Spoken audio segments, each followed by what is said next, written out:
Hello there, welcome to the Comments, the collaborative project by Espresso Global and Ukrainian media. I am Elena Solodovnikova, and it's great pleasure for me to be joined by a writer and fellow at the Jamestown Foundation in Washington, D.C, Janusz Bugajski. Hello, Janusz.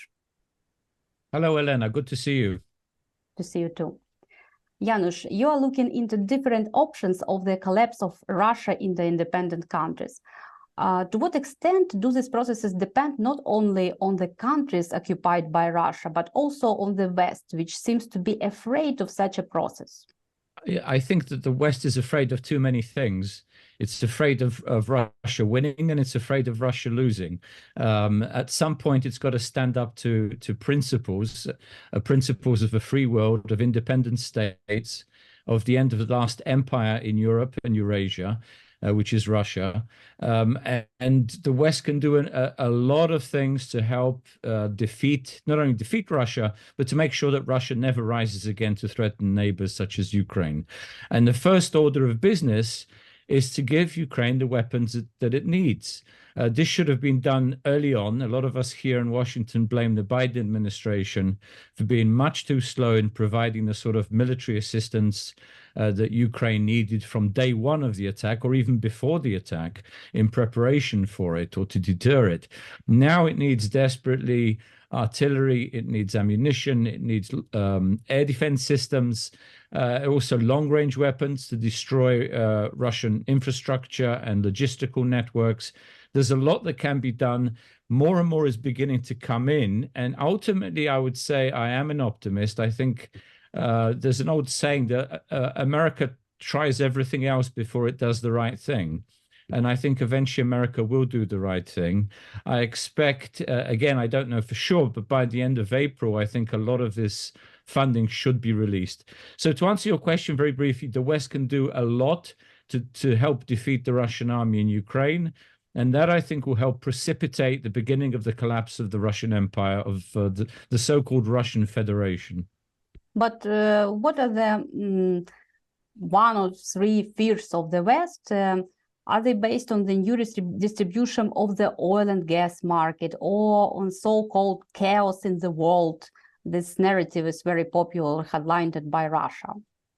Yeah, well, the oil and gas market question has receded to the background because Europe is no longer dependent on Russian energy supplies, with the exception of a couple of countries, pro-Russian countries, such as Hungary and Serbia, and possibly to some degree Austria. But Europe itself has weaned itself off the Russian energy grip. It's no longer dependent on Russian energy. It's diversified. It's bringing new sources online. America isn't dependent on Russian sources anyway, and Russian sources will be depleted, whether by warfare, whether by infrastructure collapse or lack of investment. The big fear, I think, is, I would say, the nuclear weapons. In other words, that somehow at some point, Moscow will fire nuclear weapons at the West because it's collapsing, which I think is an absurd suggestion, quite frankly, because we can't claim that these people are kleptocrats and simply want money, and at the same time claim that they'll commit nuclear suicide. They're going to want to save as much as possible of their assets, maybe even in the new states that emerge from the Russian Empire, they will seek positions. Remember what happened to the Communist Party secretaries that was so loyal to Moscow, but quickly went over to the side of new nations, new regions that were emerging. So I think this nuclear question is overblown. And we know, of course, that Russia would be destroyed in any case within minutes if it tried to launch any attacks on the West. China doesn't want any kind of nuclear use, neither does any other nuclear power. So I don't see that this threat is real. It's something that's used. It's dangled by Putin to frighten the West, but I think it's extremely unlikely.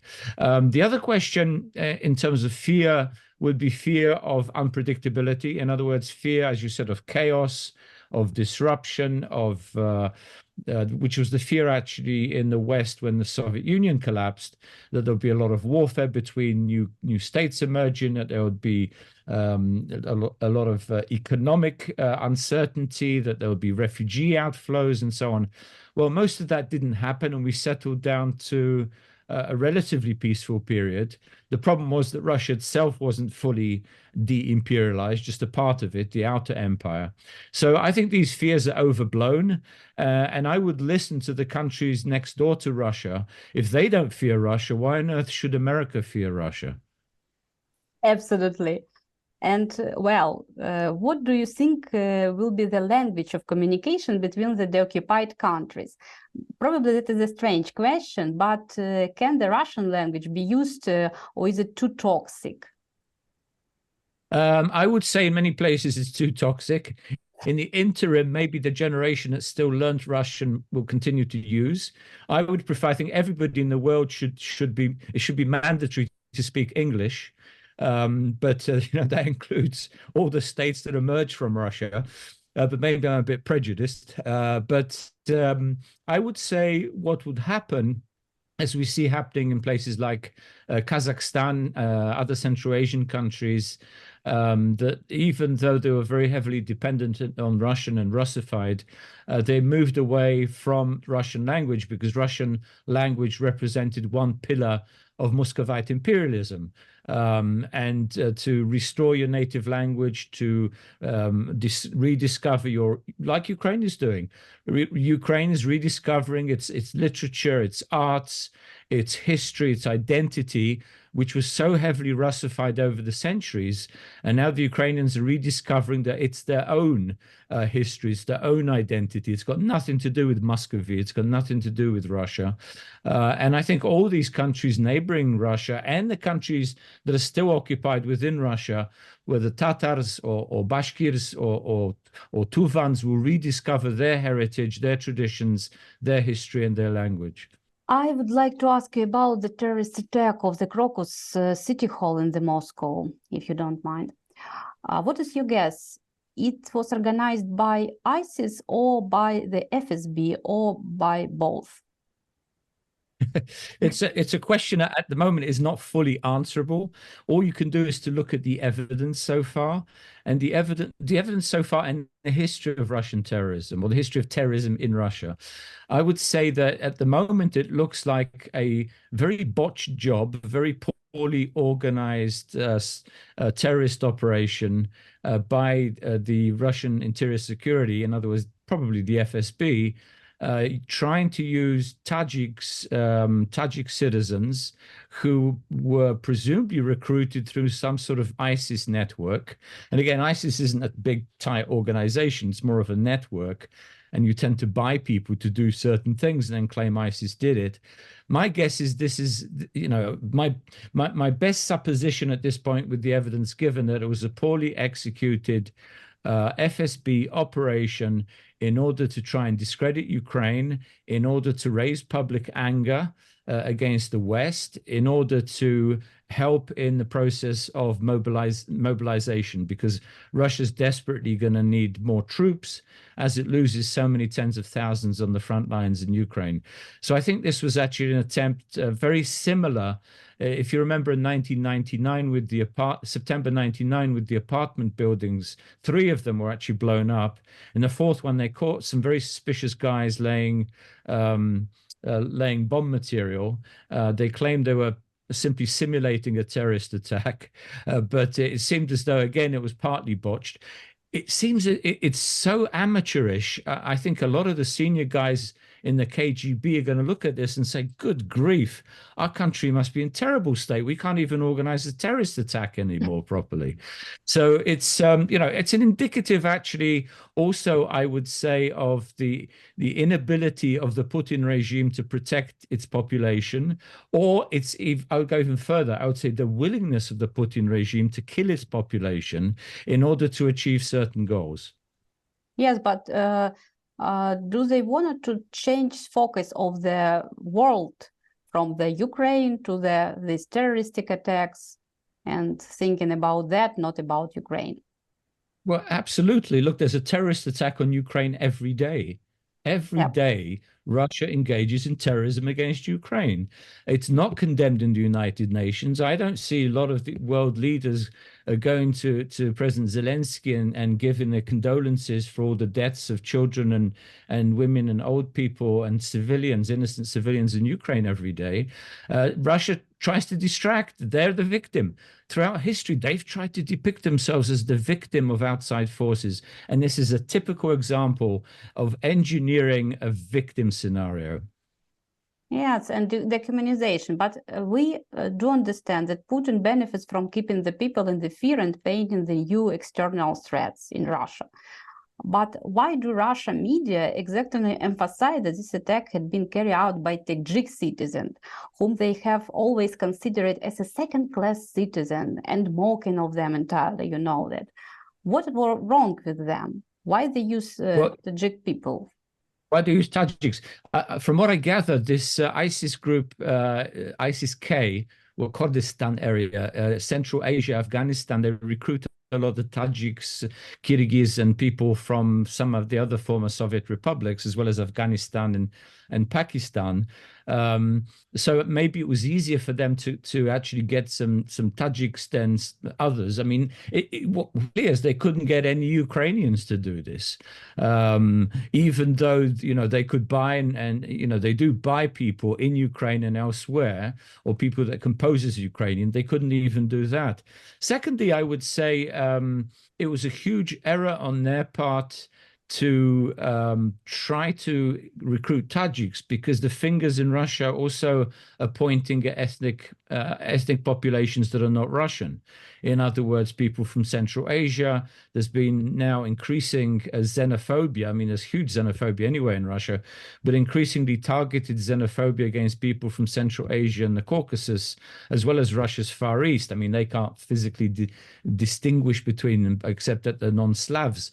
So this, I think, will rebound negatively against Russia, because as soon as you start to spark ethnic or religious animosities, there's going to be a pushback from the other side. Even Kadyrov, the great Putin loyalist, if you know, soon after the attack, said that he would himself take measures against any collective responsibilities against Muslim population by Russian nationalists. So you see that the knives in a way are beginning to sharpen, and at some point I think Moscow will do something that will provoke much more, we've seen it before, but much more intense violence between religious communities, in other words Muslims and Christians, as well as between Ruski and non-Ruski, whether Bashkirs, whether Chechens, Buryats, or whoever it is that is in line for scapegoating by the Russian media, by Russian nationalists. But previously they wanted to talk in another rhetoric that all Russians and others. But first of all, I think about that so many Muslim people in Russia now, and that make the provocation against them. Why that it will be influenced on these people in through the religion? Yeah, I think again it's an indication of a botched operation, because they got Tajiks, but instead of people pointing the finger necessarily at Ukraine, they were pointing at Muslims. What happened? Do you remember soon after the bombing, they found this kid who was a Muslim who saved apparently 100 or so Russian citizens. Or he take an order from Muslim, why did they suddenly find a Muslim that helps these people? Because they suddenly realized that they made a huge mistake, and this could start precisely the sort of ethnic and religious conflicts that would more quickly bring Russia down to its knees. Yes, unfortunately, as a result, they found some ways to make in this context Ukrainians to, gosh. Don't know why. Well, for them, Ukraine and ultimately America is responsible for everything. I mean, Putin has said it's an existential war. If Ukraine wins, Russia's finished. Of course. Which I think is actually true, but not exactly in the way he means. But I think a military defeat in Ukraine, the loss of all the captured territories, will boomerang back into Russia itself, and will help precipitate the collapse of the Federation. Absolutely. I wanted to ask you about your stance. What do you think about the activists of the Russian Volunteer Corps and their similar groups that want to liberate the land? I think they are a very important factor, not because of their size, not because of their impact at this point, but I think because of the symbolism. In other words, it shows the world that there are really three kinds of Russians.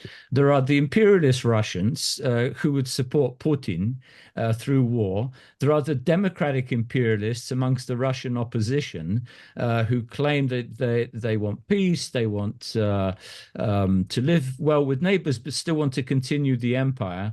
And there's a third group who actually do want not only to overthrow the regime, but to reorganize the state so that Russia is no longer an empire. In other words, to de-imperialize the Russian state.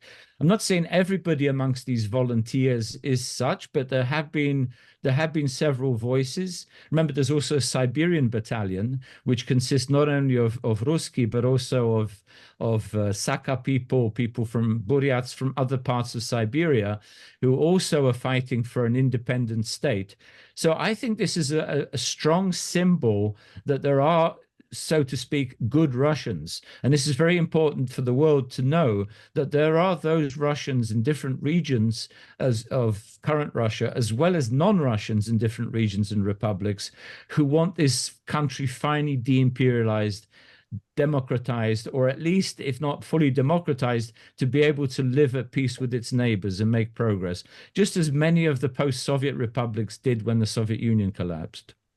And how ordinary people in Russia react to the appearance of this volunteer corps? And Putin has even officially mentioned them.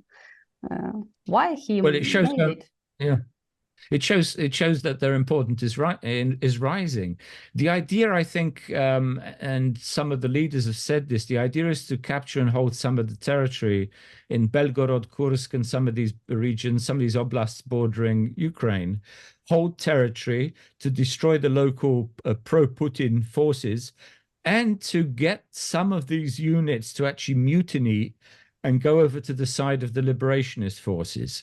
You know, sometimes these processes are very slow, but remember, revolutions are started by a few, and if they can attract more and more people from a country that's disillusioned with the way the war is going in Ukraine, or disillusioned with the government that cannot protect them from terrorism or engages in terrorism, they may well swing over to the new liberation forces. This is, I think, partly the calculation.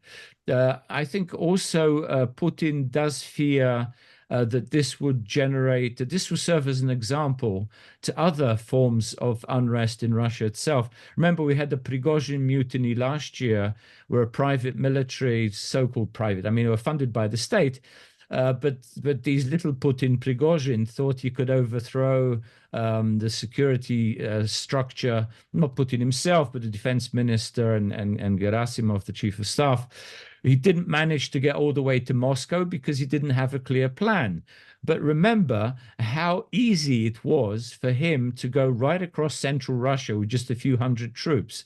Now you're going to have, I think, increasing numbers of armed units coming into Russia from Ukraine, from some of these free liberationist forces, including Chechens. So Russia itself, in many respects, it's beginning to resemble a little bit World War I. In other words, when Russia started losing at the front against the Germans, a lot of the troops were coming back home disillusioned, angry, wanting to overthrow the Tsar, wanting to overthrow the old regime. And this was ripe ground for forces like the Bolsheviks and Mensheviks and social revolutionaries and others to stir unrest and bloody unrest in different parts of the country. It also released, remember, 20 years of civil war, where Moscow took about 20 years to subjugate all the nations, including Ukrainians, that wanted to break away from the old Russian Empire. So it's almost like a beginning of a new implosion, a violent implosion, with all these military units that are now beginning to enter Russia. And by the way, it wouldn't surprise me if others happen as well. What do you mean? If other units begin to penetrate Russia, In other From words, the Russia? other Do you mean that that units will start it from Russia, not from Ukraine? They will organize inside could Russia? be from Ukraine, could be from other countries. In other words, units that are formed in either in Ukraine or neighboring countries that come in to liberate their territories, such as the Siberian Battalion, such as the Chechens, such as these Free Russia legions. Yes, for example, we have Belarus units in Ukraine, Polka Linovskaya. And what is your stance on the liberation of Belarus? What is need to topple to Lukashenko from the presidency? Yeah, I don't think Lukashenko will last very long once the Putin regime begins to crumble. And even before that, if there are major power struggles, which I suspect there will be within Russia, I think Lukashenko will also be part of that power struggle. Whether he will be replaced peacefully through a palace coup of some kind, or whether there'll be some sort of mass mutiny or mass peaceful protest that will eventually overthrow him. I mean, there are different scenarios, but I don't think Lukashenko will last much beyond, the beginning of the end of the Putin regime, and it could even be sooner. But why do you think so? Because he is still president during the 30 years. Well, he's president during 30 years, but we saw in 2020 when there were peaceful demonstrations against him, there were literally hundreds of thousands of people on the streets in Minsk. Even though large parts of the Belarusian population may consider themselves very close to Russians, they tend to live in the smaller towns and smaller rural areas, particularly in the east and southeast of the country. Whereas much of the western part of the country, and Minsk in particular, most people feel themselves as Belarusians as separate from Russians and would welcome a new leader that would help liberate them from a Russia that is dragging Belarus itself into potential war and potential chaos.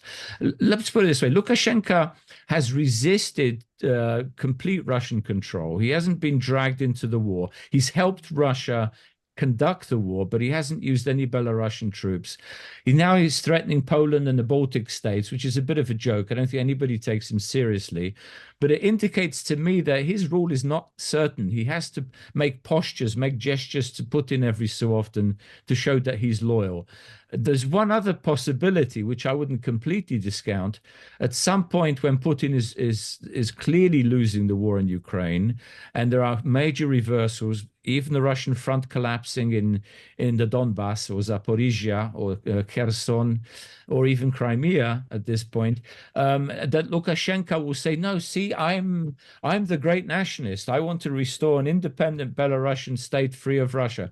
I wouldn't discount that possibility, but from everything I hear, and I just returned from a long trip to Poland, they don't think, and they have very good intelligence in terms of what's going on in Belarus, they don't think that he would last this, that would be a step too far, that there will be some sort of coup against him at that point, or even some sort of popular revolution. If we imagine that Lukashenko will be toppled, and will the Belarus be able to regain its independence? Because we know from history that the risk about that new Belarus can add to Poland or to Lithuania, to other countries.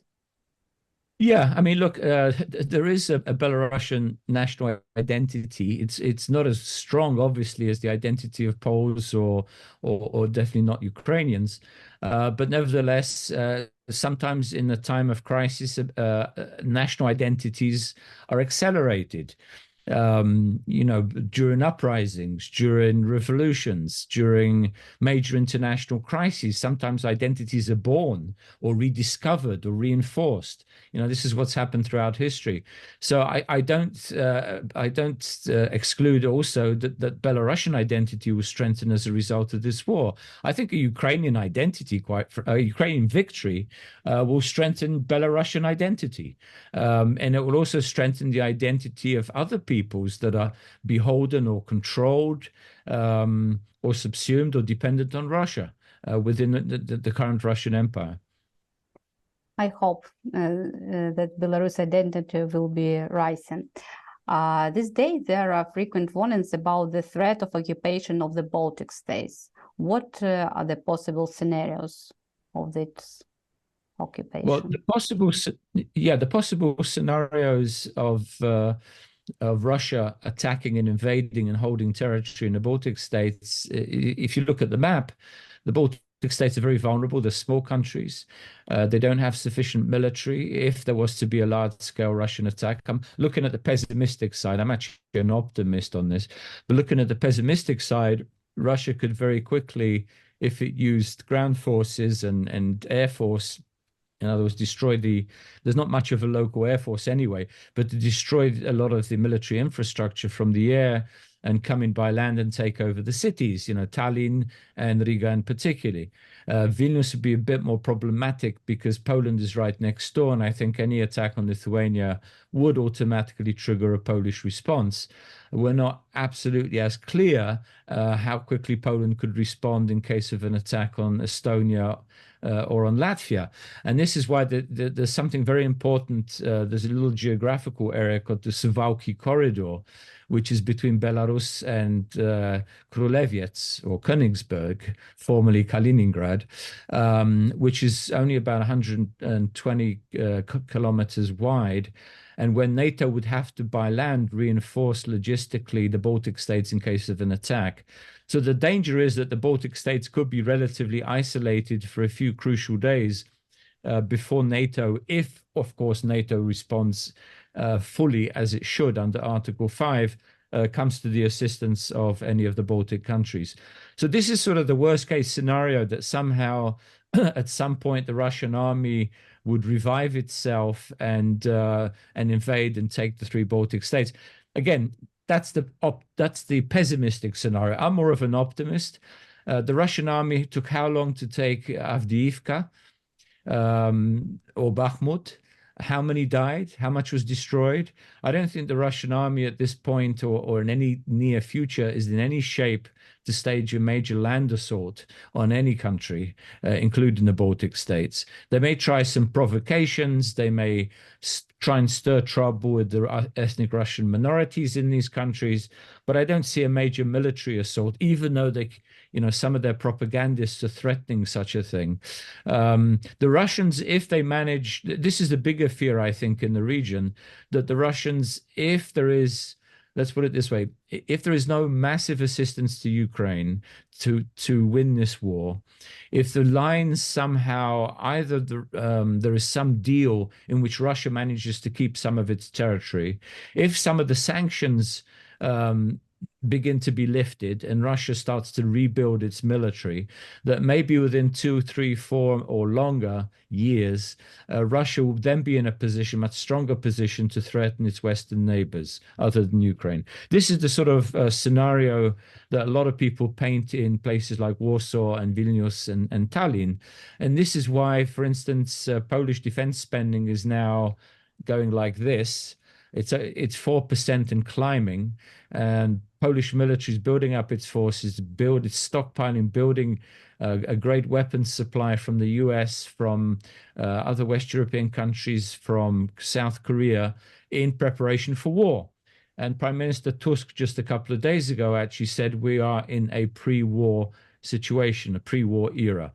In other words, the idea is to warn people, just in case the Western alliance fails Ukraine and America fails Europe, then Poland has to be ready. And Poland has to be ready to defend itself and to defend its immediate neighbors. So I think those warnings are very important, because it convinces countries such as France and Britain and even Germany that a war is coming, and they have to start to wake up.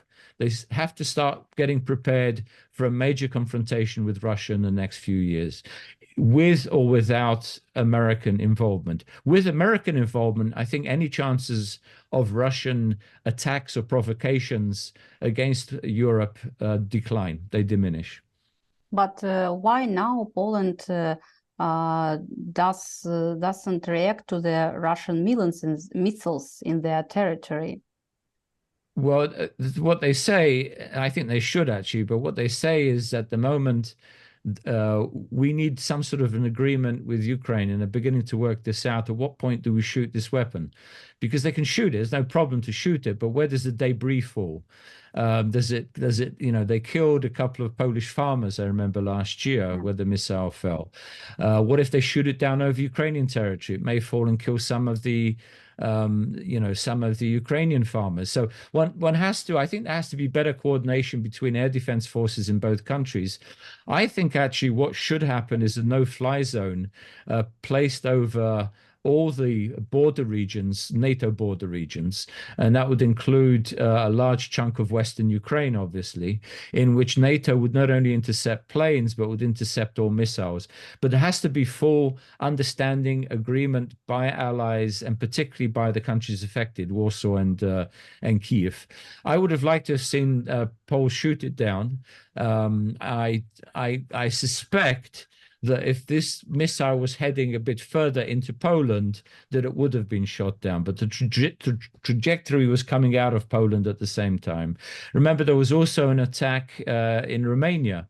There was indications that a drone, I think it was an Iranian drone, one of the Shahid drones that the Russians fire at Ukraine, actually misfired and landed and blew up on Romanian territory, which, remember, is also NATO territory. So I think that no-fly zone has to include the borders with Romania, which would include Moldova, which would include Bukovina, which would include the Bessarabian region and the Danube region, in other words, Ukrainian regions along the coast. So, a lot of work is to be done by NATO, and I'm not excusing anybody. In fact, far from it. We blame NATO for not being better for this. I wanted to ask you, what is the secret on Finland's success in relation with Russia? Why do Russia threaten Berlin, Paris, but seem to have forgotten about the Finns after they had joined NATO? Yeah, well, it's quite amusing how Russia draws red lines and then retreats from those red lines. It just shows you that if they're pressed, if you don't take them seriously, if you call their bluff, they retreat, and then they come up with some other red line. And the Finns are not afraid of the Russians. They've had two major wars with them, remember, in the 20th century. Finns probably per person killed more Russians than anybody in history at that time during those Russian invasions. So the Finns are ready. The Finns know the enemy.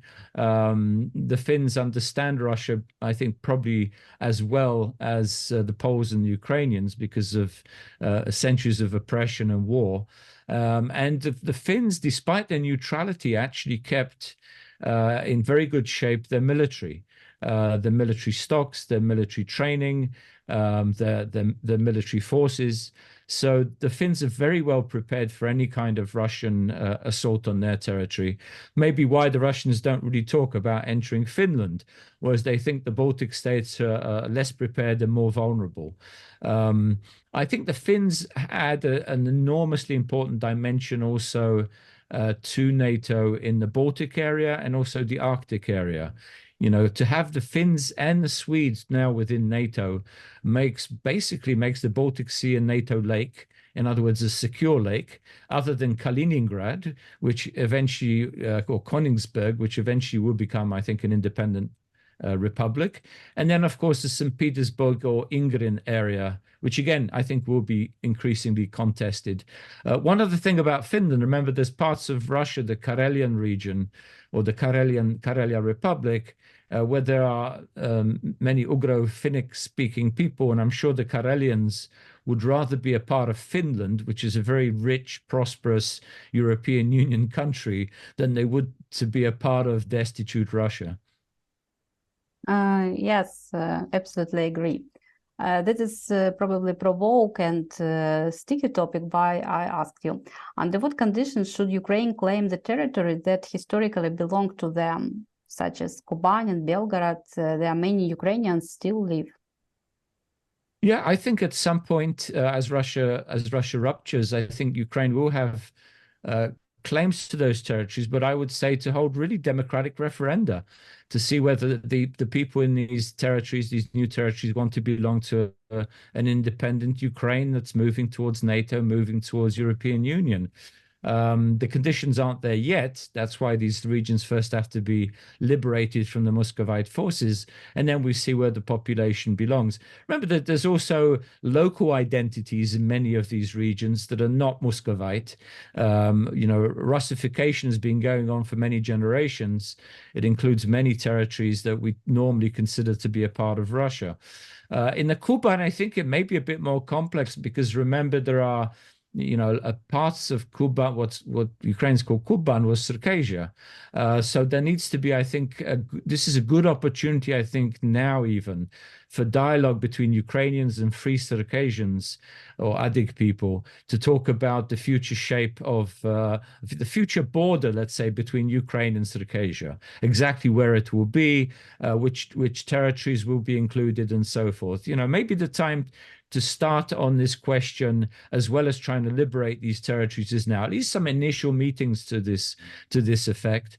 And this is why I think it's extremely important to recognize the genocide of the Circassian people by Muscovite forces, one of the major genocides in the 19th century. And I think every country should recognize this. But yes, and also remember, Elena, there are territories, the different wedges, the kline, in different parts of Russian, so-called Russian Federation, where Ukrainian people were exiled to, and they formed communities. Many places preserved their history, their language, their identity, their religion. Well, if not religion, because they were very much Russified, but at least some kind of identity that they really need help to rediscover their Ukrainianness. And this is, as far east as Irkutsk, but also the far eastern, the Khabarovsk regions, Vladivostok, and so forth. Many Ukrainian people, as Ukraine wins this war, I think more and more people trapped within the Russian Federation will discover their Ukrainian heritage. And that should be encouraged, not only by Ukraine, but I think it's also the responsibility of major Ukrainian diasporas, including in Canada and the United States, to help those people to rediscover their Ukrainian heritage. There are many more, let's put it this way, Ellen, there are many more Ukrainians than the Russians lead people to believe. I wanted to ask you about the Serbia and Kosovo conflict. And what do you think about that last Vuichich statement? They tried to talk about the new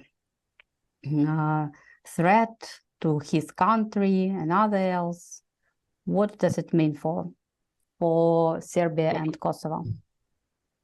Well, I've been working in the Balkans for something like 30 years now. I was there during the wars, and I was there when all the republics freed themselves from Belgrade, much like many republics within Russia freed themselves from Moscow. So when Yugoslavia was collapsing, including, of course, Kosovo, which gained its independence through NATO intervention because they didn't have a strong local army, and they were very highly penetrated and repressed by the Serbian minority, by the Serbian Milosevic regime. Now, Vuichich, remember, was I mix up Putin and Milosevic sometimes. They're very similar. But he was Milosevic's propaganda minister, who was very adamant that Kosovo would never be independent. So he's maintained this position, basically. If you read anything or look at anything, listen to anything he says, Kosovo, there'll never be normalization because we will never recognize Kosovo as an independent state, which of course is like saying that, we want your territory, but we don't want your people, which is exactly what Putin is saying to Ukraine. And it's exactly what Milosevic was saying to the Kosovars. Even though you're the majority, we don't want you. This is Serbian land, so we'll expel you or we'll kill you, and we'll just keep the land, which is exactly what Vuichich really wants in Kosovo. But he can't achieve that because NATO is there, because the US is involved, because the European Union is involved. What he wants is for European Union and the United States to lose interest in this country. In other words, to take the remaining troops out. Remember, there are still American troops in Kosovo. To take the remaining troops out, to take out the missions, and for the European Union basically to push Kosovo away.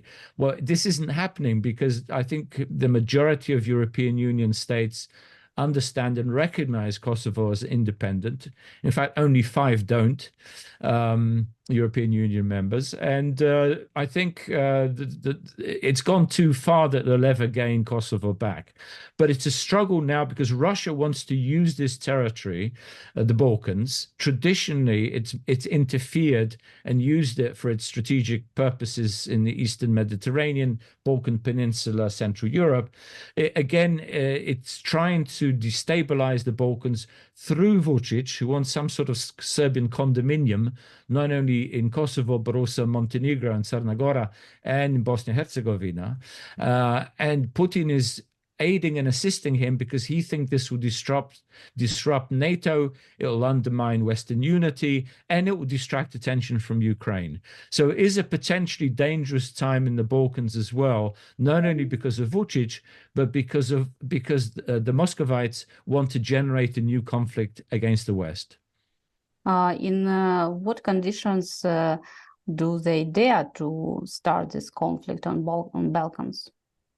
Well, let's put it this way. At the moment, it's going to be very difficult for them, a pure military attack. But what they are much more likely to do is to stir some sort of internal revolts. Remember, Russian intelligence agents, I'm not sure how intelligent they were, but working for the intelligence agencies, together with Serbian intelligence agencies, tried to stage a coup d'etat in Montenegro a few years ago, in 2016, against President Đukanović at the time, and failed. They tried to stir a revolt in Kosovo last September. They failed. But maybe they're learning from their mistakes and will try harder next time. It's almost like they're testing the ground. We'll wait to see exactly what the next step will be in terms of their provocations. But in the meantime, NATO, I think, is realizing finally that this is an internal front that really has to be handled with more troops, more expulsion of Russian agents, more pressure on Belgrade to cut its ties with Russia, and more support for the independence of Kosovo, Montenegro, and Bosnia-Herzegovina. Otherwise, Russia itself won't act militarily, but it can draw Serbia into a war with its neighbors by pushing Vucic, encouraging him, giving him weapons, information, agents, even some volunteers to fight against Albanians and Bosniaks. How do you imagine the new world order? Who will the main players in it? Well, I think before we have the new world order, we're going to have new world disorder. I don't know how long that's going to last. It's going to be a little bit chaotic. But I think basically what it boils down to, it's a struggle between imperialism and independentism. The states that are for the imperial model of international relations, where a few countries dominate and have small countries revolving around them. The Russians call it multipolarity. I wrote about it many years ago before it became popular. The idea, it's not multilateralism where every state is equal and has a decision, but where there are big states and there are small states. The big states dominate, the small states basically agree with them, revolve around them, orbit them. This is the Russian imperial model. It's also the Chinese imperial model. And to some extent, I would say it's also the Iranian imperial model in the Middle East. The alternative is the independence model. In other words, every nation, every state should have the opportunity to be independent. And what do we mean by independence? That it has a voice in international institutions. It can join any international alliances that it wants to. It can make treaties with any country that it wants to. And it can even exchange territories if it wants to in the future. That is the basis, the core of state independence. So the new world order, if Russia is defeated in Ukraine, I think it will help precipitate and not only the collapse of Russia, but it will strengthen and reinforce those forces that are fighting for national independence, not just in Europe, but also in Asia vis-a-vis China.